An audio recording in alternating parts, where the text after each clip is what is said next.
नमस्कार प्रिय दर्शक बंधुओं, एक बार फिर आपका स्वागत है आपके अपने चैनल प्राचीन सच्ची कहानियां यूट्यूब चैनल में। प्रिय दर्शकों, आज फिर हम आपके लिए नया वीडियो, नई जानकारी लेकर उपस्थित हुए हैं। दर्शक बंधुओं, आज का जो हमारा प्रसंग है ये बहुत ही मोटिवेशनल है। आज का ये प्रसंग प्रत्येक व्यक्ति को अवश्य ही सुनना चाहिए। तो दर्शक बंधुओं, आज इस वीडियो में हम आपको बताने जा रहे हैं कि हम रोज घर में झाड़ू लगाते हैं, तो झाड़ू लगाने के बाद हमें झाड़ू को किस जगह और कैसे रखना चाहिए। प्रिय दर्शक बंधुओं, आज इस वीडियो में हम आपको बताने जा रहे हैं कि यदि हम घर में रोज झाड़ू लगाते हैं तो हमें झाड़ू को कैसे और किस स्थान पर रखना चाहिए, जिससे हमारे घर में माँ लक्ष्मी का आगमन हो। और जब हम घर में झाड़ू लगाते हैं तो वह समय कौन सा होना चाहिए जिससे कि माँ लक्ष्मी का हमारे घर में आगमन हो और हमारी गरीबी हमेशा हमेशा के लिए दूर हो जाए। दर्शक बंधुओं, इस बात को तो आप भली भांति जानते होंगे कि झाड़ू माँ लक्ष्मी का प्रतीक मानी जाती है और झाड़ू हमारे घर से सभी प्रकार की गंदगी को साफ करने का कार्य करती है। दर्शक बंधुओं, शास्त्रों में ऐसा लिखा है कि झाड़ू माँ लक्ष्मी का प्रतीक होती है और जिस घर में झाड़ू का अपमान होता है उस घर से माँ लक्ष्मी सदा सदा के लिए रूठ कर चली जाती हैं और उस घर की सुख समृद्धि भंग हो जाती है। प्रिय दर्शक बंधुओं, झाड़ू ही एक ऐसी चीज होती है जो हमारे घर को स्वच्छ रखने का कार्य करती है और स्वच्छता के साथ साथ हमारे घर में सुख समृद्धि लाती है। हमारे घर में झाड़ू की वजह से ही माँ लक्ष्मी का आगमन होता है।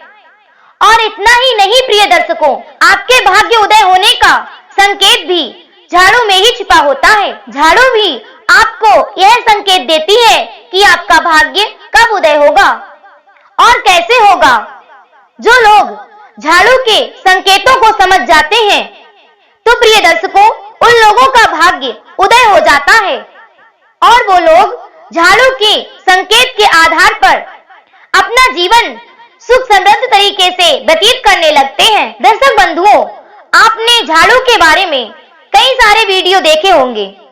झाड़ू के बारे में हजारों लाखों वीडियो YouTube पर पड़े हुए हैं, लेकिन आज की हमारी ये जानकारी पुराने शास्त्रों और ऋषि मुनियों से प्रमाणित जानकारी है। हमारी दी हुई जानकारी बिल्कुल सही व सटीक होती है।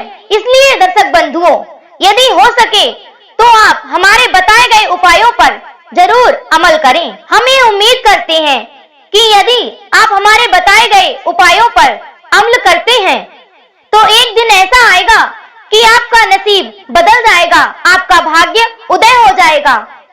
वीडियो शुरू करने से पहले जो लोग हमसे नए जुड़े हैं उनसे हमारा अनुरोध है कि हमारे चैनल को सब्सक्राइब अवश्य कर लें, बेल आइकन ऑन करें और अच्छे अच्छे कमेंट किया करें ताकि हर आने वाली वीडियो की नोटिफिकेशन सबसे पहले आपको प्राप्त हो और प्रिय दर्शकों, आप उसका लाभ उठा सकें। तो दर्शक बंधुओं, आपका अधिक समय बर्बाद ना करते हुए हम शुरू करते हैं आज की हमारी ये छोटी सी कहानी, प्यारा सा वीडियो। प्रिय दर्शकों, झाड़ू के बारे में हम आपको एक छोटी सी कहानी सुनाने जा रहे हैं।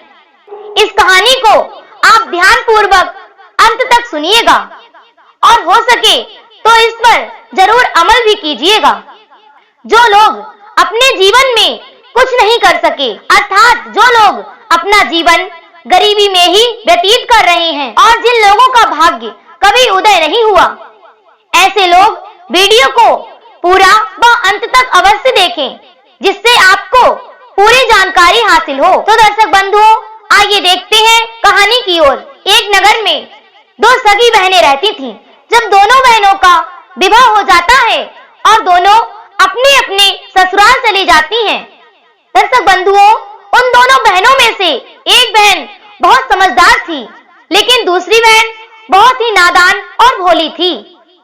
अर्थात जो बड़ी बहन थी वह बहुत समझदार थी और छोटी बहन बिल्कुल नासमझ थी। छोटी बहन किसी भी चीज को गंभीरता से नहीं लिया करती थी।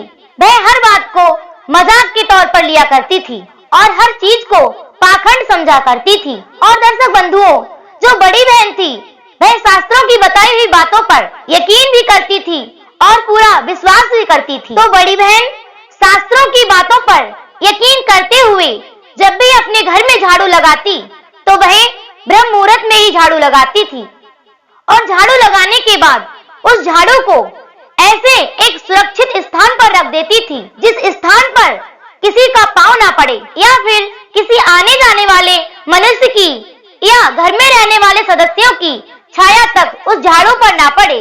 वह ऐसी जगह अपनी झाड़ू को रख देती थी। प्रिय दर्शकों, बड़ी बहन इस तरह से झाड़ू को बड़े संभाल कर व प्यार से रखा करती थी और उधर छोटी बहन जब उसका मन करता तब झाड़ू लगा देती और झाड़ू को कहीं भी उल्टे सीधे स्थान पर फेंक देती। उसकी झाड़ू इधर उधर पड़ी रहती और पैरों से कुचली जाती थी। आने जाने वाले लोग हर समय झाड़ू को पैरों से कुचलते हुए निकल जाते थे। प्रिय दर्शकों, इस तरह से वह छोटी बहन झाड़ू की बिल्कुल भी देखरेख नहीं करती थी और जब उसका मन करता तभी वह झाड़ू लगाती थी।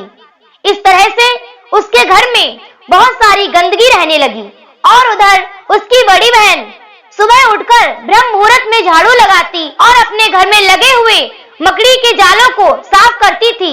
इस तरह से उसका पूरा घर साफ और स्वच्छ रहता था और शाम के वक्त जब 4 बजे का समय होता तो फिर अपने घर में झाड़ू लगाती।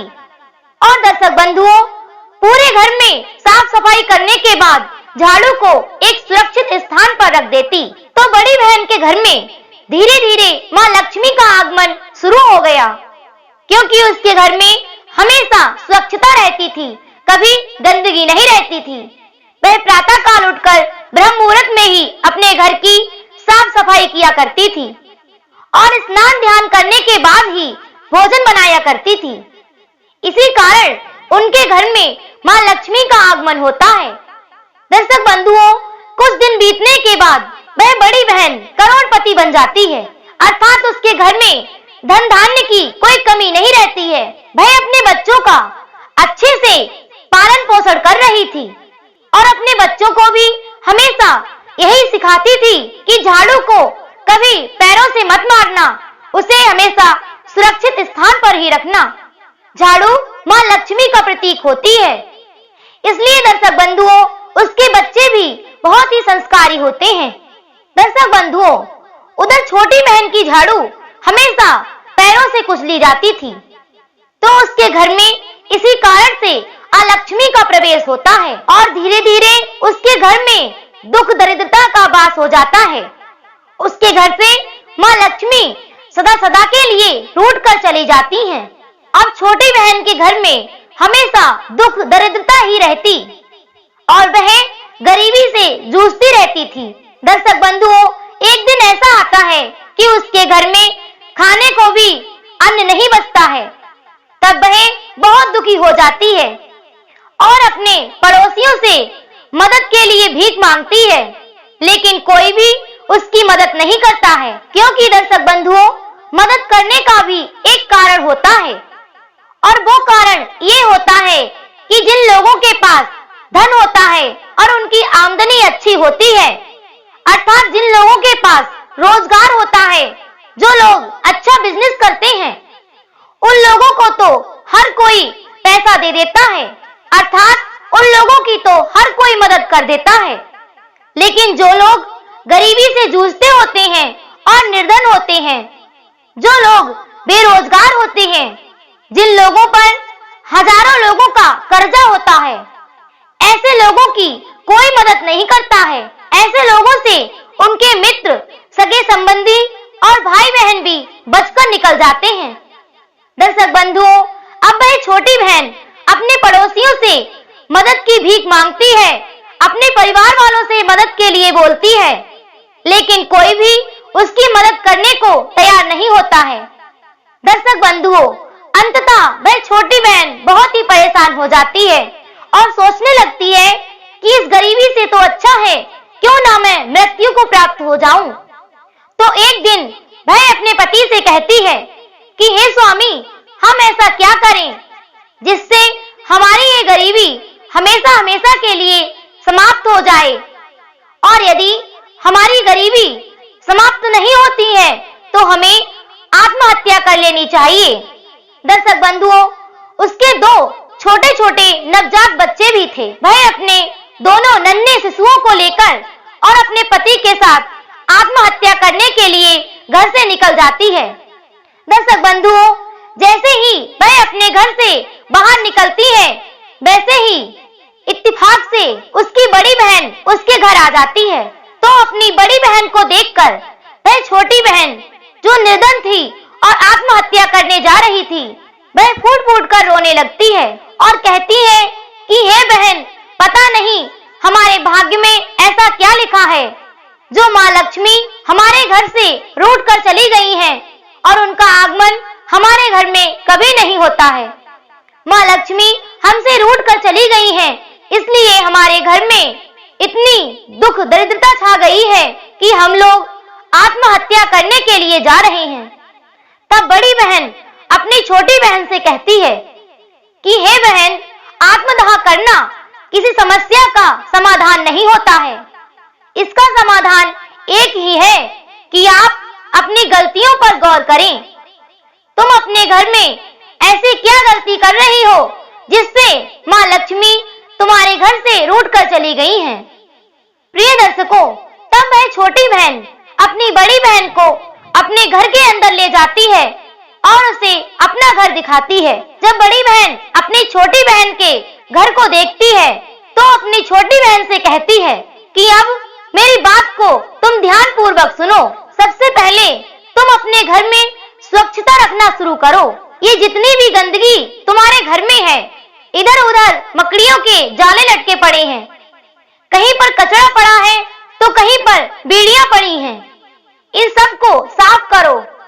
दर्शक बंधुओं, इस तरह से वह बड़ी बहन अपनी छोटी बहन के घर की साफ सफाई करवाती है और अपनी छोटी बहन को वो सभी नियम बताती है जो शास्त्रों में लिखे हुए हैं और अपनी छोटी बहन से कहती है कि तुम घर में जब भी झाड़ू लगाओ तो झाड़ू को लगाने के बाद उसे एक सुरक्षित स्थान पर रखा करो ताकि झाड़ू आने जाने वाले लोगों के पांव के नीचे ना आए।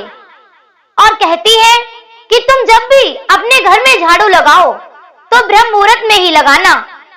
यदि तुम्हें शाम के वक्त झाड़ू लगानी है तो सूर्य अस्त होने से पहले ही लगा देना, क्योंकि सूर्य अस्त होने के बाद झाड़ू को छूना भी गुनाह होता है। दर्शक बंधुओं, इस तरह से वह बड़ी बहन अपनी छोटी बहन को झाड़ू के कुछ नियम बताती है। तब वह छोटी बहन अपनी बहन के बताए हुए नियमों का पालन करती है और धीरे धीरे उसका भी भाग्य उदय होने लगता है। अब एक दिन ऐसा आता है कि उसके घर में भी माँ लक्ष्मी का आगमन शुरू हो जाता है। उसके घर में भी धन धान्य की कोई कमी नहीं रहती है। तो दर्शक बंधुओं, अब आपको ये तो समझ में आ ही गया होगा कि झाड़ू माँ लक्ष्मी का प्रतीक होती है और झाड़ू हमारे घर के लिए, हमारी सुख समृद्धि के लिए, हमारे यश वैभव के लिए कितनी दुर्लभ है। दर्शक बंधुओं, हमारी ये छोटी सी कहानी यहाँ समाप्त होती है। दर्शक बंधुओं, यदि आप भी अपने घर में ऐसी गलतियां कर रहे हैं तो अपनी उन गलतियों पर जरूर गौर करें ताकि माँ लक्ष्मी का आगमन आपके घर में बहुत ही जल्द हो और आपकी भी दुख दरिद्रता हमेशा के लिए दूर हो जाए। तो दर्शक बंधुओं, हम उम्मीद करते हैं आज की ये जानकारी आपको बेहद पसंद आई होगी।